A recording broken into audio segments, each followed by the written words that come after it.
Сайн байцгаана уу? Сэлэнг аймаг дахь шүүхийн тамгын газрын шүүхийн нээлттэй байдлыг хангах, олон нийттэй харилцах ажлын хэсгийн зүгээс сар бүр анхан болон давзаалтах шатны шүүхүүдийн хэрэг хэн шийдвэрлэх ажиллагааны мэдээг танилцуулдаг уламжлалтай. Энэ удаад 2025 оны 7 дугаар сарын мэдээг танилцуулахад бэлэн боллоо. Анхаарлаа хандуулна.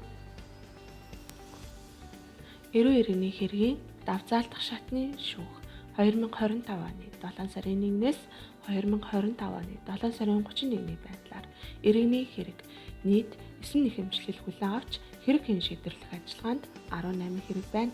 Харин эрүүгийн иргэний хувьд нийт 11 хэрэг хүлээн авч хэрэг хэн шийдвэрлэх ажиллагаанд 15 хэрэг байна. Шүүх хуралдаанаар хэлэлцүүлэхээр 7 хэрэг товлон 2 хэргийн шүүх хуралдаан хойшилж 5 хэргийг хэн шийдвэрлсэн.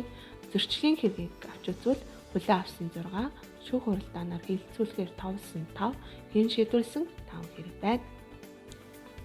Сэлэнг аймаг дахь захиргааны иргэн анхан шатны шүүх 7 нэхэмжил хүлээн авч 3 хэрэг үүсгэсэн байна.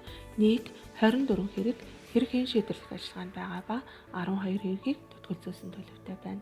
Хугацаа эдэрсэн хэргийн тоо 1, шүүх хуралдаанаар хэлэлцүүлэхээр товлсон хэргийн тоо 5, хойшилсан шүүх хуралдаан 1, хэн шийдвэрлсэн 3 хэрэг байна.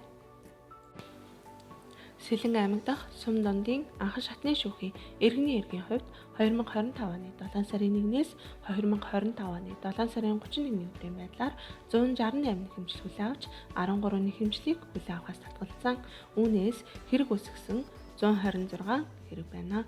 Хэрэг хэн шийдвэрлэх ажиллагаанд 251 хэрэг байгаа ба төтгөлзүүлсэн 25, хугацаа эдэрсэн 50, шүүх хуралдаанаар хэлэлцүүлэхээр товлсон 19, хойшилсан 10 шүүх хуралдаан байна. 7 сард нийт 77 хэргийг хэн шийдвэрлэжээ.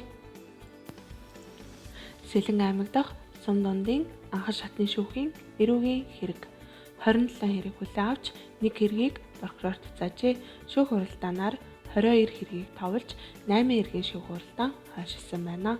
13 хэргийн хугацаа хэтэрч 14 эрүүгийн хэргийг хэн шийдвэрлэжээ. Хэрэг хэн шийдвэрлэх ажиллагаа нь 38 хэргийн үлдэгдэлтэй байна. Эрх бүхий байгууллагаас ирүүлсэн дасан сэргийлэх арга хэмжээний 7 санал хүлээн авч хязгаарлалт тогтоосон 1, ялагтагчаар цагдаа орсон 1, цагдаа орох хугацаа сунгасан 5 байна. Зөрчлийн иргэний талаар танилцуулъя. 96 хүнд холбогдох 92 зөрчлийн хэрэг хүлээн авч 63 зөрчлийг шийдвэрлэжээ. Торгох шийтгэлээр 48 хүн, байршлах шийтгэлээр 18 хүн, нийт 66 хүнд шийтгэл оногдуулсан мэдээтэй байна. Ингээд та бүхэнд 7 дугаар сарын хэрэг хэн шийдвэрлэх ажиллагааны шүүхүүдийн мэдээг хүргэлээ. Анхаарлаа хандуулсан та бүхэнд баярлалаа. Шүүхийн нээлттэй байдал олон нийтэд харилцах ажлын хэсэг Сэлэнг аймаг дахь шүүхийн намын газар.